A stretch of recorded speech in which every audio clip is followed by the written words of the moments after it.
Good morning, good afternoon, I think it is. And teacher, students, my name is Andres Diaz, and I'm going to present the most beautiful versus ugliest building in different cities. And before exposing that, I want to show you a quote from the Tao Te Ching, which is the religious book of the Tao. So when people see beauty, they think, that's beautiful. Thinking of something as beautiful makes you think other things are ugly. This quote, really like it, and it's something that I want you to keep in mind while I'm presenting the ugliest building and the beautiful building, since beauty can be relative, or for something to be beautiful, there needs to be something as ugly as it is beautiful for beautiful to show its real beauty. So this is really important in life. First of all, I'm going to expose the beautiful building. I'm going to start off by exposing the place, the city it is in, and then we're going to talk about the building and then to the ugliest building in the same form. So, well, the city that I chose is Donostia, or San Sebastian. It's in Basque country and Spain. And the reason for choosing this city is because, well, my great-grandfather was from there, and then he came to Torreon and all of that. But like, and my mom, it's always like telling me, we're from Donostia. We should like. I was seeing the chance to study abroad, that thing, in Spain, and she told me like, let's go to you should go to Basque country since you're from there. So I chose Donostia because it's my home country, my home city. Sorry. And well, before learning that I was from there, I haven't heard of it, but like after this investigation, I really like it. As you see, it's really beautiful. This is the Playa de la Concha, which is really famous and beautiful. It's home for a lot of surfers, and well, it has won some prizes such as European Capital of Culture of 2016, which still isn't it. But anyway, and it's the world's best food city. And they have this like bar hopping thing, but instead of like drinking and all of that, they have pinchos, which is like basically tapas, but with a little like toothstick, so you can go and eat. And there's this competition between bars in which each one have like these tables set with the pinchos, and you go from like place to place just eating. So, well, I'm hungry. Well, and in terms of architecture, like it has some great buildings, but there's this one that when I saw it, like I really liked it, and well, it's the Catedral del Buen Pastor, or the Good Shepherd Cathedral. And the first thing that went to my mind went through my mind when I saw it, sorry, was that like it was old and it looked Gothic, but then I found out that it was built during 1888, like not that old. And I find out that it was made by Manuel de Chávez, and the reason it looks like more old and Gothic is because there's this movement that it's called a New Gothic or Gothic revival, in which basically they took all the features of the Gothic style and then just brought it back during the 1800s. Well, the characteristics are basically the same as the Gothic. It has steeply pitched roof, pointed arch windows, stained glass windows, and some gargoyles and carvings and things like that. And well, the architect is said to be inspired by this cathedral, which is the Cologne Cathedral in Germany, and you can see some of the resemblance, especially in the main tower. You can see how it has the same style. And well, yes, well, here you can see also like some of the resemblances. And well, yes, this cathedral, the Catedral del Buen Pastor, it's inspired from French and Gothic cathedral, French and German cathedral. Sorry. So well, as you can see, throughout the whole building, you can see a lot of windows, and that is something special because I saw reviews, and all of them say that the building is really well illuminated. And well, it is made from sandstone, and the vaulted ceiling is made from top, all from the local area of Donostia.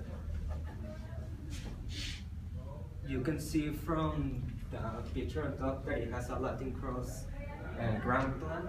You can't appreciate it so much in here, but still it has a nave in which in the western end it has 3 aisles, but in the eastern end it divides into 5. And well, in the inside it has this series of columns which are made in cruciform and with attached like semi-columns, and it has 3 levels. After the columns and the arches that you can see that are also pointed, you have like a series of intersecting arches, and on top of it, huge clerestory windows for light to come in. And as you can see, it's really well illuminated. And well, now we're going to move on to the next city, which you might know it. It's Prague, and well, like here's the thing, like that's another thing that I like about the Dao, that it's a religion that basically invented the Yin Yang, and it says that like in everything, like every bad thing, there's something good, and also like in every beautiful city such as Prague, there needs to be something ugly, and that's what I want to talk about. So as you see, like it has a great view. All the buildings have color that matches, all are blending together into this amazing view. And there is just this building that stands out. That thing. So like it's basically, it looks like a tower, but it's a building. And well, I like just find it out of place. Like for a building to be actually beautiful and to exploit its beauty, it need to match its surrounding. That's why the Catedral del Buen Pastor I found it really beautiful, since like it was built after the city wanted to like expand beyond the old city. Like it bonds really good with the old city. It just has the same environment, and it looks like it's all like classic, but instead it's more modern, and this just like breaks the city completely. So the architect responsible is Bakla Auli, and well, the reason why the tower is in this form, in this everything, it's because it's high-tech architecture, and it happened during the communist era or so. And well, in this era, sorry, the architects wanted to focus on the more functionality of the building rather than artistic values or anything such a thing. So they just like didn't care about if it looked beautiful, if it's ugly. They only care about it to be functional. Like they wanted it to be judged as a pen or a computer. They didn't want it to be like art or something like that. So that's the reason it's all gray, and it's like just 3 columns and cubicles. So, oh yeah, and then in the 200s, like 2000, sorry, the year 2000, David Sernry, it was a local artist, and he thought of an awesome idea of adding these babies to make it beautiful. So, like,